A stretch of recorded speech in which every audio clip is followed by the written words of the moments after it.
सुप्रभात बच्चों। Sunrise education academy में आपका स्वागत है। आज हम पढ़ेंगे बच्चों तृतीय पाठ जिसका नाम है स्वराष्ट्र गौरवम। तो ये एक पद्य भाग है, इसमें श्लोक हैं। तो सबसे पहले हम इसका जो है पाठ परिचय या कवि परिचय पढ़ेंगे।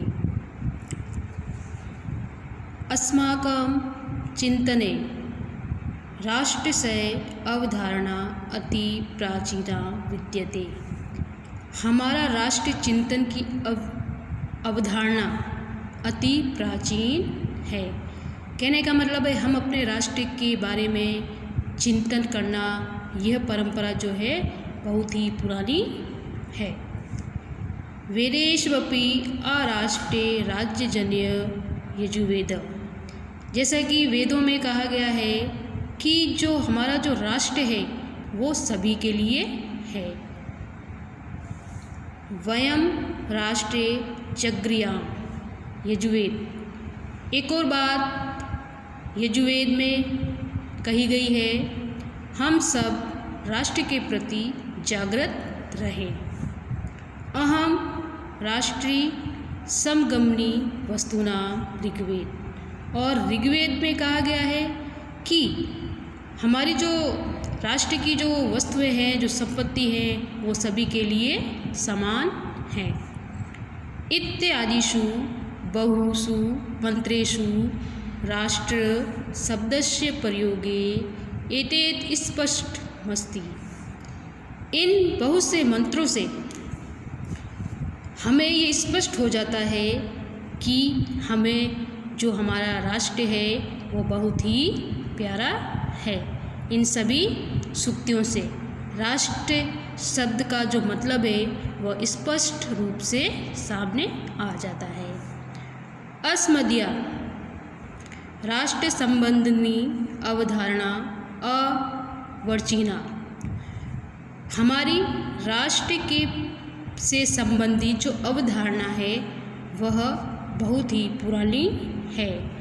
पश्चिमाच्चगताम इति ये मन्यते ते तु वस्तुतः भ्रमास्त सन्ति। नवीन परंपरा जो है हमारे राष्ट्र की, ये पश्चिमी पाश्चात्य ऐसा भी माना जाता है कि वास्तव में हम जो है अपनी राष्ट्र की परंपरा से भ्रमित भी हो गए हैं। तो पश्चिमी जो परंपरा है वो हमें एक भ्रमित दिखाई होती हुई नज़र आती है। अस्मान्मिदं वर्षमेकं चिरपुरातनं सनातनं च राष्ट्रं वर्तते। हमारी जो भारतवर्ष की चिर प्राचीन जो सनातन जो राष्ट्र है वह बहुत ही पुराना है। किंत्वं ऋषिभिः मुनिभिः कविभिः त्वं चिन्तनस्य केवलं भौतिकं भौगोलिकं राजनीतिकं च घटकमेव राष्ट्रमिति नैव मतम्। किंतु यहाँ पर ऋषि मुनि कवि इन सभियों ने अपने स्वचिंतन से केवल भौतिक भौगोलिक राजनीतिक रूप से ही हमारे राष्ट्र के सामने या हमारे राष्ट्र के लिए मत रखे हैं। कहने का मतलब है कि जो भी ऋषि मुनि कवि हुए हैं उन्होंने अपने स्वचिंतन से राष्ट्र के सभी पक्षों पर विश्लेषण किया था। राष्ट्रमिति यदुशस्य तद्तेत्रकं चैतन्यं सांस्कृतिकं घटकं मतम्। जो राष्ट्र कहा जाता है वह ही हमारा सांस्कृतिक चिंतन का घटक माना जाता है। वयमिदं राष्ट्र देवं मन्ये मनाए और हम सब जो हैं मिलकर अपने राष्ट्र को एक देवता के समान मानते हैं। एतत् वै भारत अस्माकं दृष्टौ न कश्चित् मृत्पिण्डौ वा भूखण्डौ वा विद्यते अपितु मातृभूमिरस्ति। यदा किलोकत अर्थवेदे, जैसा कि निश्चित रूप से हमारा जो भारत देश है उसे हमारी दृष्टि में देखें तो यहाँ पर मृतपिंडों और भूखंडों आदि विद्यमान हैं, और हमारी जो मातृभूमि के लिए जैसा कि कहा गया है अर्थवेद में, माता भूमि पुत्रो अहम, माता जो है वो हमारी भूमि है और हम उसके क्या हैं, पुत्र हैं। ऋग्वेद अपि कथित मस्ति, अब जैसा कि ऋग्वेद में भी कहा गया है पृथ्वी माता गोदकौ पिता, यानी कि पृथ्वी तो है हमारी माता और जो आकाश है वह हमारा क्या है, पिता है। मातृभूमि, पितृभूमि, पुण्यभूमि, धर्मभूमि, कर्मभूमि, देवभूमिश्च इत्येव विविधैः रूपैरूपास्ति भूमोन्मनमोहिनी इयम् अस्माकं भारत माता। हमारी मातृभूमि, पितृभूमि, पुण्यभूमि, धर्मभूमि, कर्मभूमि, देवभूमि, ये विभिन्न प्रकार के रूप हमारी इस मातृभूमि मन को मोहित करने वाली हमारी भारत माता है। राष्ट्र संबंधिनी, राष्ट्रीयता संबंधिनी, राष्ट्र गौरव संबंधिनी, राष्ट्र भक्ति संबंधिनिश्च केचन श्लोका अस्मिन् पाठे संकलिता सन्ति। इसमें राष्ट्र से संबंधित, राष्ट्रीयता से संबंधित, राष्ट्रीय गौरव से संबंधित, राष्ट्रीय भक्ति से संबंधित केचन कुछ श्लोक इस पाठ में संकलित किए गए हैं। तो आज हम इन श्लोकों के बारे में पढ़ेंगे। हमारे जो हमारा पाठ है उसका नाम है स्वराष्ट्र गौरवम। सबसे पहले जो पहला श्लोक है वह है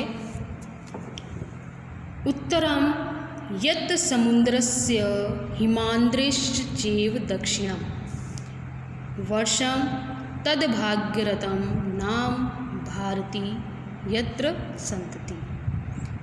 ये जो श्लोक है ये विष्णु पुराण से लिया गया है। कहाँ से लिया गया ये श्लोक? विष्णु पुराण से, जिसमें ये कहा गया है, हिंदी अनुवाद, जो समुद्र की उत्तर दिशा में और हिमालय पर्वत की दक्षिण दिशा में, ये तो प्रथम लाइन का अर्थ है, जो समुद्र की उत्तर दिशा में और हिमालय पर्वत की दक्षिण दिशा में जहाँ भारतीय अर्थात सरस्वती पुत्र हैं वही भारत देश है। कहने का मतलब है जो भूभाग है जहाँ पर भारतीय अर्थात सरस्वती पुत्र है वही भारत देश है। यानी कि हमारा जो भारत देश है इसमें जो रहने वाले जो लोग हैं ये सब कौन है? सरस्वती माँ के पुत्र से संबोधित किया गया है। एक बार वापस सुन लीजिए। जो समुद्र की उत्तर दिशा में और हिमालय पर्वत की दक्षिण दिशा में जो भूभाग है जहाँ भारतीय अर्थात सरस्वती पुत्र है वही भारत देश है। इसके बाद में दूसरा, हिमालयात् समारभ्य यावदु हिंदू सरोवरम तम देव निर्मितम देशम हिंदुस्तानम प्रेक्षते। ये जो श्लोक है ये बृहस्पत्यायाम से लिया गया है। इसका हिंदी अनुवाद है, हिमालय से लेकर हिंद महासागर तक का भूभाग फर्स्ट लाइन का अर्थ है हिमालय से लेकर हिंद महासागर तक का जो भूभाग है तम यानी उसको देवताओं द्वारा निर्मित उस स्थान को हिंदुस्तान कहा जाता है। अब तीसरा, गायन्ति देवाः किल गीतानि धन्यास्तु ते भारत भूमि भागे स्वर्गाप्त वर्गा स्पदा मार्गभूते भवन्ति भूव पुरुषा सुरत्वावत्। इसका हिंदी अनुवाद है, ये लिया गया है, ये भी विष्णु पुराण से लिया गया है श्लोक। देवता जहाँ गीत गाते हैं वे मनुष्य इस भारत भूमि पर धन्य हैं। ये फर्स्ट लाइन का अर्थ है, जहाँ देवता गीत गाते हैं वे मनुष्य इस भारत भूमि पर धन्य हैं।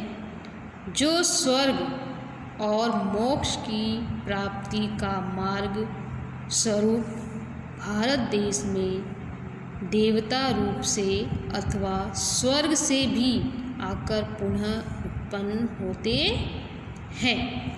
कहने का मतलब है कि जो स्वर्ग और मोक्ष की प्राप्ति का मार्ग स्वरूप जो भारत देश में देवता रूप से अथवा स्वर्ग से भी आकर वे पुनः इस भारत भूमि पर जन्म लेना चाहते हैं। इसके बाद में चौथा, संप्राप्य भारते जन्म सत्कर्मेषु पराणमुखम पीयूष कलशम हित्वा विश्वबाणम उपाश्रित्य। इसमें कहा गया है कि भारत देश में जन्म प्राप्त करके भी जो मनुष्य सत्कर्मों से विमुख होता है, कहने का मतलब है कि जिस व्यक्ति ने इस भारत भूमि पर जन्म लिया है लेकिन फिर भी वह अच्छे कार्यों को नहीं कर पाया है, तो वह अमृत के घड़े को छोड़कर जहर के पात्र को ग्रहण करने वाला होता है। ये जो श्लोक है वह नारदीयम पुराण से लिया गया है। इसके बाद हम पढ़ेंगे 5वां श्लोक। एतय उद्देश्य प्रसूतस्य सकाशात् अग्रजन्मः स्वयं चरित्रं शिक्षणेन पृथ्वीव्यां सर्वमानवः। इसमें जो हिंदी अर्थ है वो इस प्रकार से है, इस भारत देश में उत्पन्न हुई श्रेष्ठ जनों के पास से पृथ्वी पर सभी मनुष्यों को अपने अपने अनुसार गुण व्यवहार आदि की शिक्षा प्राप्त करनी चाहिए। कहने का मतलब है कि इस भारत देश में जो भी श्रेष्ठ जनों ने जन्म लिया है तो हमें उन श्रेष्ठ जनों से अपने अनुसार उनके गुण और व्यवहार की शिक्षा अवश्य ग्रहण कर लेनी चाहिए। ये जो श्लोक है ये मनु स्मृति से लिया गया है। फिर है 6वां श्लोक।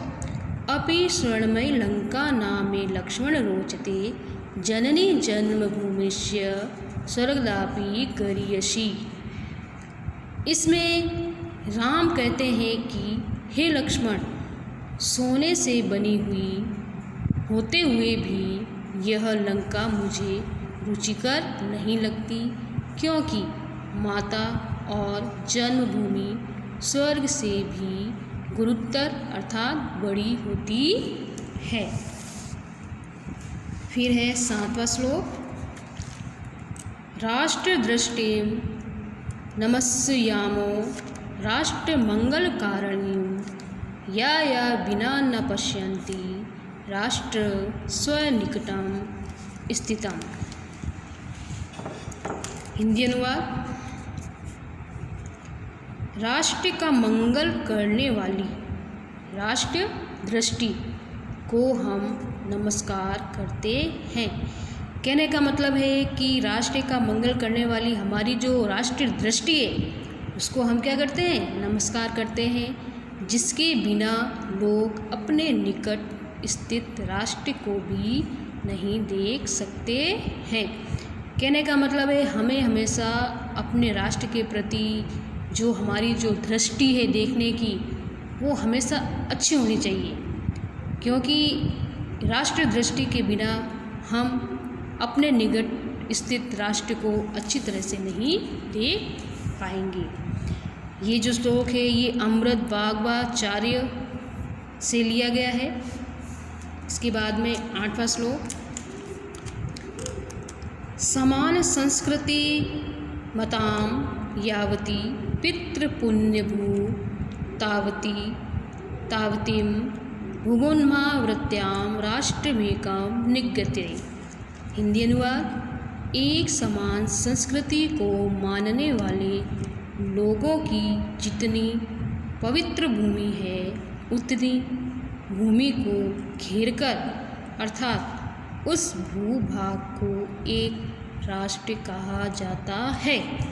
कहने का मतलब है कि एक समान संस्कृति को जो मानने वाले लोग हैं, जितनी भी पवित्र भूमि है उतनी पवित्र भूमि को अगर घेरा जाए तो उस भूभाग को हम क्या कहते हैं, राष्ट्र कहा जाता है। तदेव, ये तदेव से ये श्लोक लिया गया है।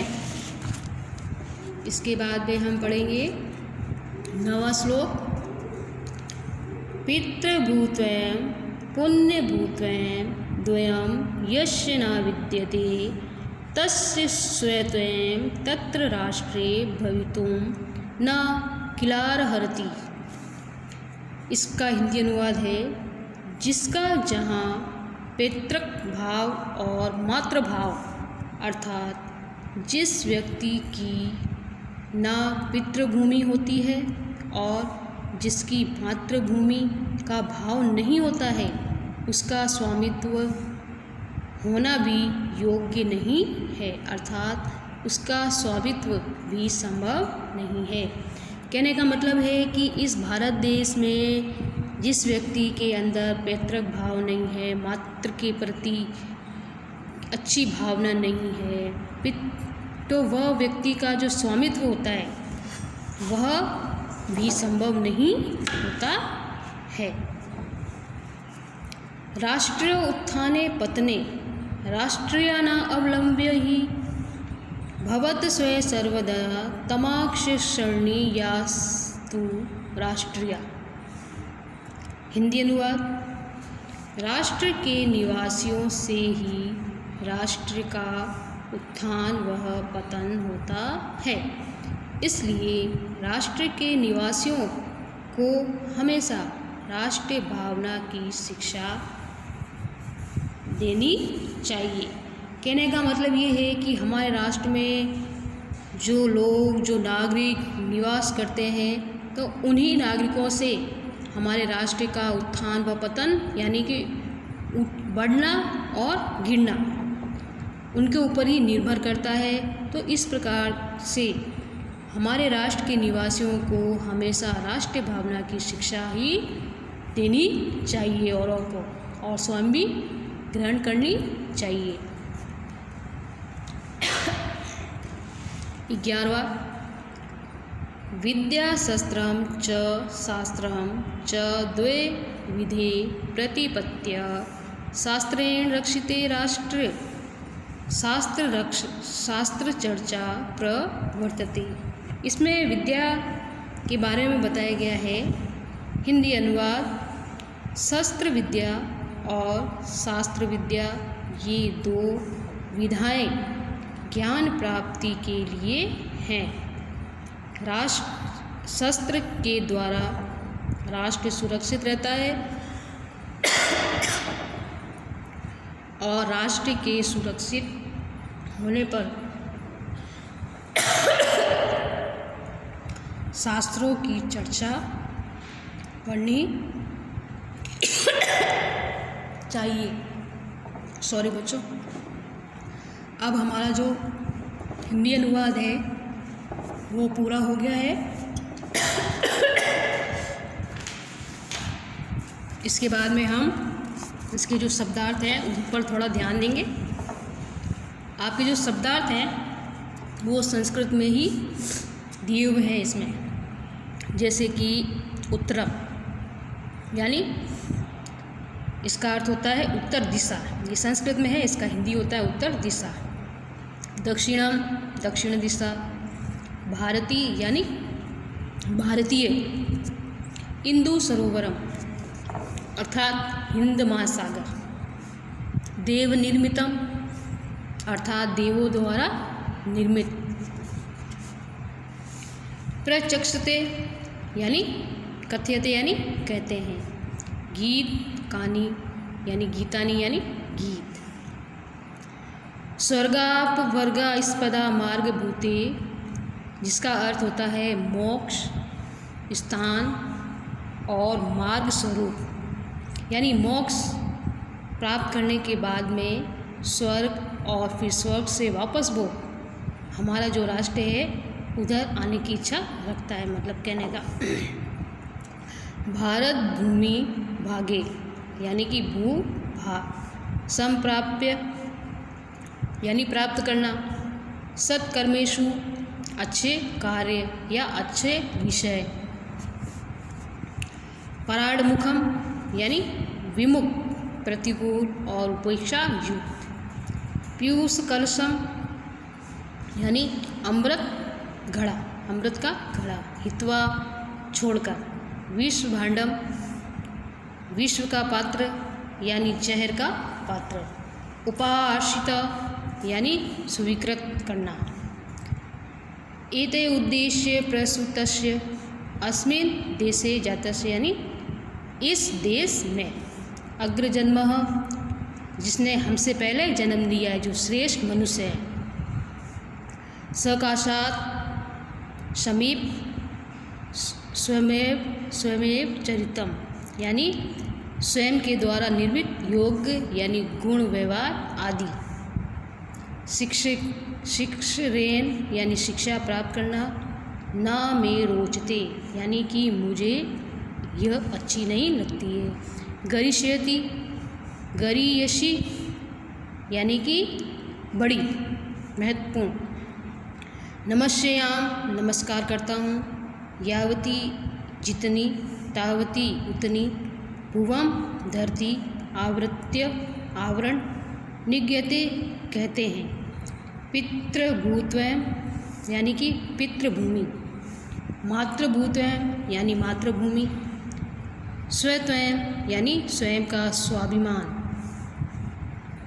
उत्थान पतने उत्थान और पतन, राष्ट्रीयान यानी राष्ट्र में रहने वाले निवासी, अवलंब्य आश्रित, शिक्षणाय यानी शिक्षा के योग्य, प्रतिपाद्य यानी ज्ञान, रक्षिते यानी कि रक्षा करना, राष्ट्रीय सुरक्षिते यानी अपने राष्ट्र को सुरक्षित करना। इसके बाद में ये जो आपकी बुक में जो ये संधियाँ दी गई है ना बच्चों, इसको आप एक बार और पढ़ लेना, क्योंकि संधि मैंने करवा दी है, हो सकता है कि इसमें से कोई आपके एग्ज़ाम में आ जाए, तो ये संधि आप पढ़ लेना। वैसे तो ये सत्व संधि है सभी, ये सत्व संधि है, ये भी सत्व संधि है, ये भी सत्व संधि है, और बाकी की और आप देख लेना, ये दीर्घ संधि है, और ये संधि विच्छेद यहाँ पे किए हुए हैं, ये भी सत्व संधि है, और ये व्यंजन संधि है। अब हम इसके बाद में पढ़ेंगे इसके प्रश्न उत्तर। प्रश्न उत्तर में आपको वस्तुनिष्ठ प्रश्न करने हैं, आपको भरना है यहाँ पे क्या सही। भारतवर्षस्य उत्तरस्यां दिशि वर्तते यानी भारत की उत्तर दिशा में क्या है, जो भी है इसमें से चारों में से वो आपको यहाँ भरना है। गायन्ति देवा किल गीतानि इति श्लोक कस्मात् ग्रंथात् उद्गृत, ये जो श्लोक है ये इन सभी में से कौन से ग्रंथ से लिया गया है वो इसमें आपको भरना है। इसके बाद में है अपि स्वर्णमयी लंका इत्यादो कह कम प्रतिभूते, कि ये सोने की लंका किसको कहा था? तो राम ने लक्ष्मण को कहा था, यानी कि राम लक्ष्मणं प्रति। समान संस्कृति मताम जनानां पितृभूमियों किम निज्ञते, तो हमें इन चारों में से जो सही है वो आप इसमें भरना। फिर राष्ट्र से उत्थानम पतनो अवलंब्य क वर्तते, तो इसमें से जो भी सही है वो इसमें से आपको भरना है चारों में से। उसके बाद में ये भी आपको करना है क्लास वर्क में। फिर गृह कार्य में लघुतरात्मक प्रश्न उत्तर है, जो कि आपके बुक में क से 6 तक प्रश्न भी लिखने हैं और उत्तर भी लिखने हैं। फिर अगला सवाल आपके दूसरा दिया हुआ है, क खंड ख खंड स संयोजनते, क खंड और ख में आपको मिलान करना है।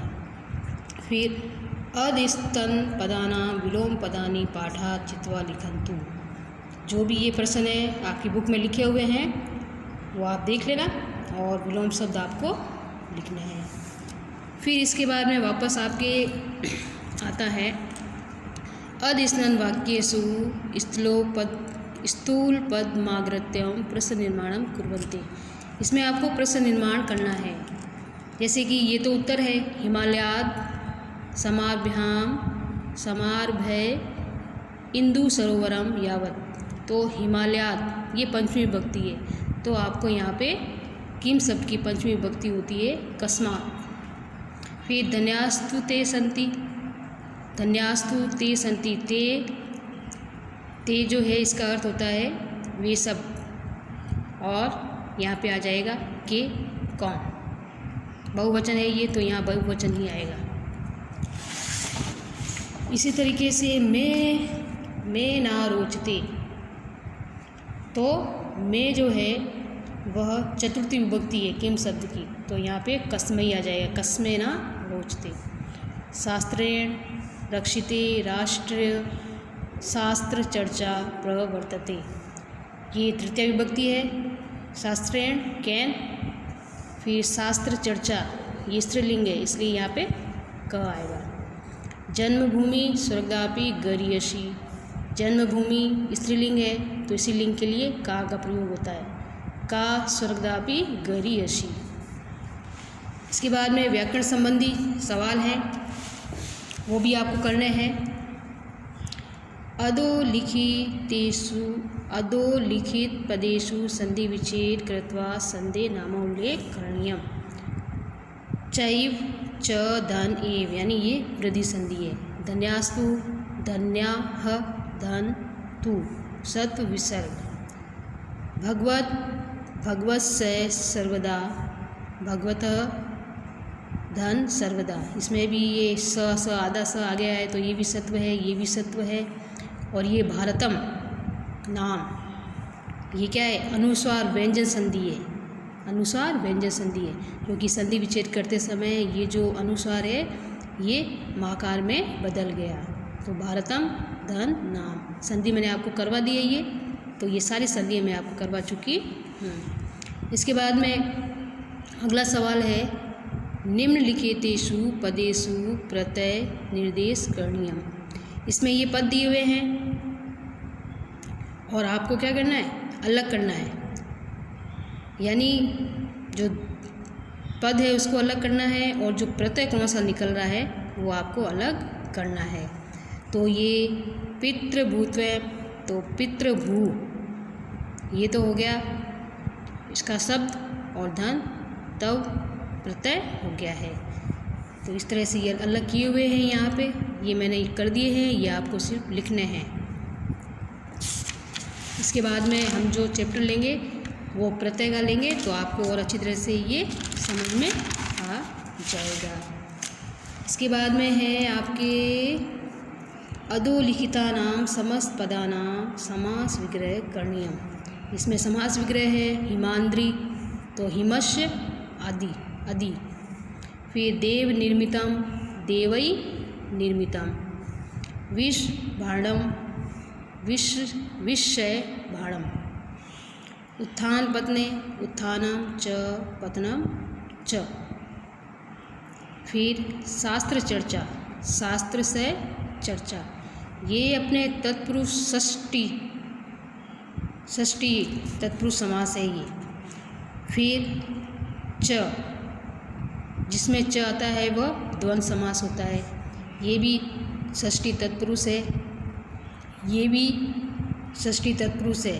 ये मतलब जो विभक्ति है वह षष्ठी विभक्ति है ये। फिर हिमस्य, ये भी षष्ठी तत्पुरुष है। इसके बाद में है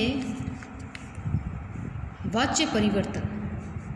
वाच्य परिवर्तन आपके कोर्स में है, अभी तो इसमें एक प्रश्न ही आया है। मैं आपको आगे जो है इसको पूरा डिटेल में आपको पढ़ाऊँगी। व्याकरण का चैप्टर है ये। इसमें केवल आपको जैसे इसमें लिखा हुआ है सज्जनेन धेनु रक्ष्यते, तो ये सज्जनेन तृतीय विभक्तियाँ है, तृतीय विभक्ति है जिसको प्रथमा विभक्ति एक वचन में चेंज किया गया है, सज्जन हो गया। और ये रक्ष्यते का रक्ष्यति हो गया।